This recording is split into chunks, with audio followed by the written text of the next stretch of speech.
जय हिंद जय भारत। दोस्तों आप देख रहे हैं लाइव भारत में, आपका दोस्त अमर शुक्ला। आज लाइव भारत स्पेशल लेके आया है पोल खोल जनता बोल। तो आज हमारे मेहमान हैं जसवंत सिंह, आरटीआई एक्टिविस्ट हैं और समाज सेवक हैं, और सबसे बड़ी बात सच बोलते हैं और सच के सिवा कुछ नहीं बोलते। तो आज हम जसवंत सिंह आपका स्वागत करते हैं पोल खोल जनता बोल में। तो आज क्या पोल खोलना जानते हैं जनता बोल में आप? देखिए सर, ऐसा है कि सबसे पहले जो लाइव भारत देख रहे हैं सभी दर्शकों को मेरी तरफ से नमस्कार है। जैसे कि पिछली बार आपके यहाँ हम आरटीआई का खुलासा किया था हमने, एक जो प्रिंसिपल थी जिसने 7 लाख रुपए का घोटाला किया था, उसको भी चार्जशीट हो गई है आपकी मदद से। और इस बार जो है हमारे यहाँ जो माफिया है, जो बिल्डर माफिया उनकी बात करने जा रहे हैं कि अमृतसर में बहुत सारा इल्लीगल निर्माण जो है धड़ल्ले से हो रहा है, जिसकी तरफ हमारी पंजाब सरकार और हमारे यहाँ जो मेयर हैं, जो कमिश्नर है कोमल मित्तल, उनका ध्यान नहीं है। जो बार बार मैं एमटीपी विभाग से और सभी संबंधित अधिकारियों से बात कर रहा हूं कि जो अमृतसर में इल्लीगल निर्माण है, अगर उससे जो हमारी सरकार, हमारा नगर निगम अगर कहीं कमाई करे तो हमारा रेवेन्यू जो है इतना बढ़ सकता है कि जो यहाँ प्रवासी ये शहर छोड़कर चले गए, ठीक है, और उसके साथ साथ जो मिडिल क्लास है, जो मर रहा है अपने घर में, तो उसकी हम मदद कर सकते थे। उसी पैसे से रेवेन्यू बढ़ाया जा सकता था और हमें अमृतसर गुरु नगरी की सेवा करने में कोई दिक्कत नहीं आती और हमारे पास फंडिंग की भरमार हो जाती। ठीक है, आप जैसा कह रहे हैं कि रेवेन्यू, सरकार को रेवेन्यू मिल सकता है, तो हर सरकार चाहती है कि रेवेन्यू मिले, तो कैसे रेवेन्यू मिल सकता है बताइए? रेवेन्यू ऐसे मिल सकता है कि जो एक बिल्डिंग बन रही है जिसकी लागत है 3 या 4 करोड़ रुपया, अगर वो 3-4 करोड़ रुपए की है तो जो सरकार का उसके ऊपर टैक्स है, नक्शा पास करवाने का खर्चा है और उसके अलावा जो भी फॉर्मेलिटीज हैं, उससे सरकार को जो आमदनी होती है वो लगभग 3 से 4 लाख रुपए होने की संभावना रहती है। तो अगर हम उनसे सारे पैसे वसूलें, उनकी जो पॉलिटिकल अप्रोच है, जो वो माफिया पैसे दे रहा है अफसरों को, वो अगर हम घोटाला ना करें, हमारे कर्मचारी अगर रिश्वतखोरी ना करें, तो वो सारे का सारा पैसा हमारी सरकार के खजाने में जाएगा, हमारे अमृतसर के पास होगा। और अमृतसर जो गुरु की नगरी है, जो पंजाब सोने की चिड़िया है, वो वाकई में सोने की चिड़िया है अगर इसको माफिया जो है सेंध ना लगाता हो। अच्छा, ये माफिया को संरक्षण कौन दे रहा है? सियासत दे रही है कि अधिकारी दे रहे हैं कि पैसा चल रहा है? सभी जगह अलग अलग स्थिति होती है। कहीं किसी का पहचान जो है वो किसी मंत्री के साथ है, कोई एमपी के साथ है, कोई एमएलए के साथ है, और कहीं बड़े बड़े अधिकारी जो मगरमच्छ हैं, जो काली भेड़ें जिसको बोलते हैं, वो जो पैसा लेकर उनके तरफ ध्यान नहीं करती, उनके जो इंस्पेक्टर जाते हैं तो उनको छोड़ के आ जाते हैं और बिल्डिंग जो है अवैध निर्माण बनता है, उसके बाद वो बिल्डिंगें गिर भी जाती हैं। बहुत सी घटनाएं हमने पिछले दिनों में बहुत सी शहरों में देखी हैं। तो जो ऐसी घटनाएं वापर रही हैं और जो फायर सेफ्टी सिस्टम होता है, तो मैं लाइव भारत से बताना चाहूँगा कि हमारा जो यहाँ फायर सेफ्टी सिस्टम है वो अमृतसर में बहुत ही कमज़ोर रहता है, क्योंकि कहीं भी आग लगती है तो आपने देखा है कि फायर सिस्टम जो है वो ऐसे ही पैसे लेकर फायर सेफ्टी सर्टिफिकेट जो है इशू कर देते हैं, वहाँ इंस्ट्रूमेंट होते ही नहीं है, जैसे कि स्कूल, कॉलेजेस एक्सेट्रा एक्सेट्रा। आप जसवंत जी बताइए, जैसे निगम के ही कर्मचारी है, निगम के ही एमटीपी विभाग है, निगम के ही मेयर है, निगम के ही कमिश्नर है, उसमें एडीसी है, जिलाधीश है, एमपी है, एमएलए है, और काउंसलर है, और हर अमृतसर की जनता है। तो आखिर जो बात आज लाइव भारत में आपने उठाई, जो मुद्दा उठाया, क्या डिपार्टमेंट को आपने कोई शिकायत की?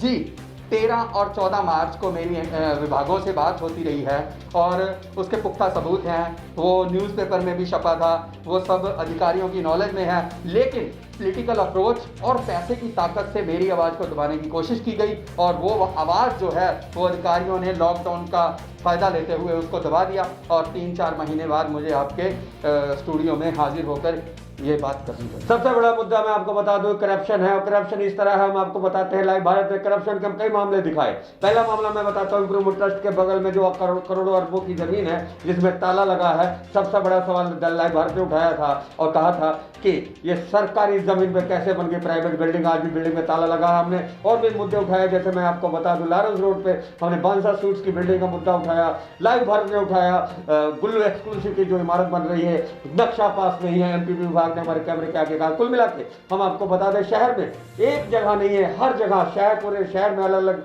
जो अवैध निर्माण बन रहे हैं, कहीं ना कहीं सियासत का उस पर हाथ है। कांग्रेस की सरकार है, कांग्रेस का चुनाव निशान भी हाथ है, और क्या कांग्रेसियों का हाथ, में सीधे सीधे बोलूंगा क्योंकि बीजेपी सरकार नहीं है, इसलिए ये सही है कि कांग्रेसियों का ही हाथ होगा। ये मैं स्पष्ट तौर से नहीं कह सकता कि किसकी ताकत कहां पर बोलती है, ठीक है, ये कहना उचित नहीं होगा। मैं तो सिर्फ और सिर्फ प्रशासन से बात कर सकता हूं, क्योंकि मैं प्रशासन को जानता हूं, मेरी बात प्रशासन से हो रही है, तो प्रशासन को उसके ऊपर एक्शन करना चाहिए, चाहे उसके पीछे कांग्रेस हो, बीजेपी हो, अकाली हो, आम आदमी पार्टी हो। लेकिन प्रशासन को तनख्वाह इस बात की मिलती है, सैलरी इस बात की मिलती है कि जो भी गलत काम करता है, जो भी इल्लीगल काम करता है, उसके ऊपर सीधा सीधा एक्शन होना चाहिए, उनके ऊपर पर्चे दर्ज होने चाहिए, चाहे वो रेत माफिया हो, चाहे वो स्कूल माफिया हो, चाहे वो बिल्डर माफिया हो। और इसके साथ साथ मैं आपको एक बात और बता देना चाहता हूं कि जल्दी ही मैं एक और खुलासा करने वाला हूं कि मुझे ये पता लगा है कि सीधे तौर पर कुछ कंपनियों को डंप को लेकर जो करोड़ों का जो मुनाफा पहुंचाने की जो बात है, वो मेरे पास सबूत आने वाले हैं। और आने वाले दिनों में मैं आपको बता देता हूं कि 10 से 15 करोड़ रुपए का जो घोटाला मैं आपके सामने उजागर करूंगा लाइव भारत पर। और मेरी आपसे ये पक्की बात है कि सबसे पहले मैं लाइव भारत को ही बताऊंगा कि कम से कम 10 से 15 करोड़ रुपया जो डंप वाला घोटाला है, वो भी मैं आपके सामने ही उजागर करूंगा और पुख्ता सबूत लेकर कैमरे के सामने दूंगा आपको। जसवंत ने जैसा कहा, डंप का मामला हम आपको बता दें, लाइव भारत की जोर पे कहता है कि डंप के मामले में जी कूड़े की राजनीति हुई यहाँ पे। कूड़े के पर लेकर मैं आपको बता दूं कि सत्ता में रहते हुए पार्टी परिवर्तन हुआ, हम बात सीधे विधायक करेंगे। और सबसे बड़ी बात, इंद्रवीर सिंह गुलारिया ने इसी मुद्दे को लेकर अपनी पार्टी छोड़ दिया, अकाली दल का दामन छोड़ दिया था। अब कहीं ना कहीं उनका और पूर्व कैबिनेट मिनिस्टर विक्रमजीत सिंह मजीठिया के बीच में दूरी आ गई थी, वो डंप हुई है। और सबसे बड़ी बात, डंप को लेकर करोड़ों की जो जमीन है उसका घालमेल हो रहा है, जैसा कि इन्होंने बोला कि मेरे पास सबूत आने वाले हैं। तो कुल मिला के कूड़े पे जो राजनीति हुई वो कूड़े के लिए लेकर नहीं हुई, वो पैसों को लेकर हुई। तो डंके की चोट पे हम आपको और बताते हैं। और पोल खोल जनता बोल में अगला सवाल, सर पूरा शहर है, एमएलए एमपी, अगर जिले का मालिक डिप्टी कमिश्नर तो वो भी जिम्मेदार, अगर पुलिस के कानून की धज्जियां उड़ रही है तो यहाँ के पुलिस कमिश्नर जिम्मेदार, इलाके का एमएलए जिम्मेदार, एमपी जिम्मेदार। और सबसे बड़ी बात कि हर आदमी जिम्मेदार जो गलत काम करता है। तो आखिर हर कोई तो गलत ही कर रहा है, तो सही कैसे होगा? सही ऐसे होगा कि अगर प्रशासन चाहे और मिली भगत ना हो, तो ये जो अवैध निर्माण हो रहे हैं, इसमें जो दोस्ती का हक ना अदा किया जाए, पहचान ना दिखाई जाए, और सीधे तौर पे जो नियम और कायदे हमारा संविधान बताता है, संविधान को फॉलो करना होगा। जिसको नक्शा नहीं है उसको नक्शा, जिसको फायर सेफ्टी नहीं है उसको फायर सेफ्टी, जिसने पानी का बिल नहीं दिया उसको पानी का बिल। और ये अगर सारा रेवेन्यू अगर अमृतसर और पंजाब इकट्ठा करता है, और मैं ये दावा करता हूँ, जो भी ये बात सुन रहे हैं कि पंजाब का रेवेन्यू कभी कम नहीं हो सकता। पंजाब सोने की चिड़िया था, पंजाब सोने की चिड़िया है और पंजाब सोने की चिड़िया रहेगा। और अमृतसर गुरु की नगरी कभी भी पैसे के मामले में कम नहीं आंकी जा सकती। हमारा रेवेन्यू बहुत है। अच्छा ये बताइए, गुरु रामदास की बसाई नगरी है, यहाँ पे हम अगर उन्होंने घर बसाया, यहाँ पे एक नगरी बसाई, तो उस नगरी बसाने में हम घर बनाते हैं, इमारत बनाते हैं, बिल्डिंग बनाते हैं, तो हम टैक्स की चोरी करते हैं। तो गुरु रामदास की बसाई नगरी में हम चोरी करके, टैक्स चोरी करके या गैर कानूनी बनाते हैं, तो इसका मतलब गुरु रामदास की उस बसाई पवित्र नगरी को हम कलंक लगा रहे हैं। बिल्कुल, उसको तार किया जा रहा है और तार कर रहे हैं वो ठेकेदार जो इसके जिम्मेवार हैं। वो चाहे प्रशासन हो या वो चाहे कोई भी अधिकारी हो या इसके अलावा कोई भी मंत्री संतरी या कोई भी इंसान हो, वो गुरु रामदास की नगरी का गद्दार है। वो इसमें सेंध लगा रहा है और हमारा नाम, पंजाब का नाम जो है पूरी धरती पर, पूरे विश्व में हम विख्यात हैं। हमें ऐसे काम नहीं करने चाहिए। और मेरा निवेदन है, ये जो व्यूअर्स हैं, ये देख रहे हैं, ये आवाज़ बुलंद करनी होगी और अमृतसर गुरु की नगरी को, पंजाब को सोने की चिड़िया बनाना होगा, खजाना भरना होगा। कुल मिला के पोल खोल जनता बोल में सबसे बड़ा मुद्दा यही था। इन्होंने जैसे कहा कि गद्दार, जी हाँ, तो मैं कहूँगा गद्दार मैं भी कहूँगा, लेकिन गद्दारों का सरदार कौन? करप्शन का आका कौन? मंत्री, एमएलए, डिप्टी कमिश्नर, एमटीबी विभाग या कैपिटल सरकार? बड़ा मुद्दा, सीधे सीधे सवाल जनता बोल रही है और पोल खोल रही है। जसवंत सिंह ये बताइए, बात हम आपके मोहल्ले से शुरू करते हैं, कहाँ रहते हैं आप? जी मैं कोट खालसा वार्ड 77 का वसनीक हूँ। आपके इलाके में भी ऐसा है? अरे बहुत है जी, मैं बहुत है। मैंने ये फोटोज़ सारी भेजी हैं कमिश्नर साहब को, एमटीबी विभाग को, लेकिन अभी तक 13-14 जो मार्च है उसको भेजा था और 22 मार्च को जो लगभग लॉकडाउन हो गया, उसके बाद मेरी आवाज़ को दबा दिया गया कर्फ्यू को लेकर ये वो, और अभी तक मुझे कोई आंसर नहीं मिला है और मैं लगातार चक्कर काट रहा हूँ। तो कुल मिलाकर लाइव भारत में पहले भी खुलासा किया था, एमटीबी विभाग कहता है कि शहर के सबसे अमीर वर्ग यानी सबसे अमीर घराने का, एक व्यापारिक घराने के जो बिल्डिंग बन रहे हैं, हम ब्लू एक्सक्लूसिव की बात करें, हम बंसल की बात करें, तो वो कह रहा है कि नक्शा पास नहीं है। लेकिन बिल्डिंगें बन रही हैं। तो किसके इशारे में बन रही है? एमएलए, एमपी या यहाँ के मंत्री, पंजाब सरकार, एमटी विभाग, कमिश्नर और पुलिस कमिश्नर या डिप्टी कमिश्नर, या कौन है ये चेहरे? और सबसे बड़ी बात, करप्शन के जो आका है वो कौन है? पैसा किनकी जेब में जाता है? सर आखिरी सवाल आपके, पोल खोल जनता बोल रहे हैं, पैसा तो कहीं ना कहीं एक लेंटर डालने का 5 से 10 लाख रुपए लिया जाता है, और कई लेंटर हर इलाके में 20 से 25 लेंटर ऐसे पड़ते ही होंगे महीने के।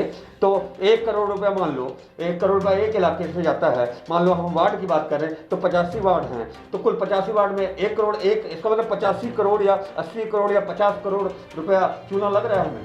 अरे बहुत से चूने लग रहे हैं, इसीलिए मैं बार बार बोल रहा हूँ कि जब तक पूरा प्रशासन एकजुट नहीं होता, संविधान के नियमों का पालन नहीं होता और हम पूरे इंस्ट्रक्शन का पालन नहीं करते, तब तक पंजाब को और अमृतसर को सोने की चिड़िया नहीं बनाया जा सकता।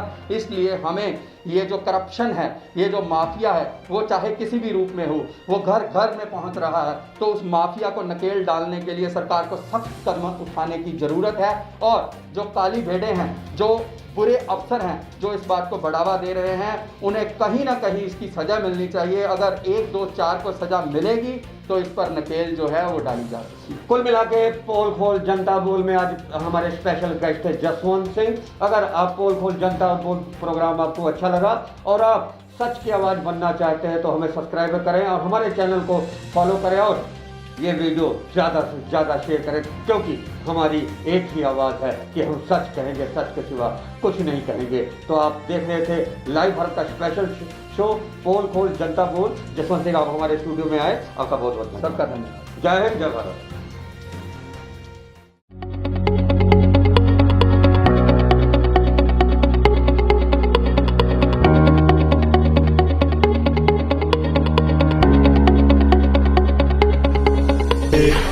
शंकर मालीराम केडिया जी ने और विक्की फ्लो की पूरी टीम ने इनिशिएटिव लिया है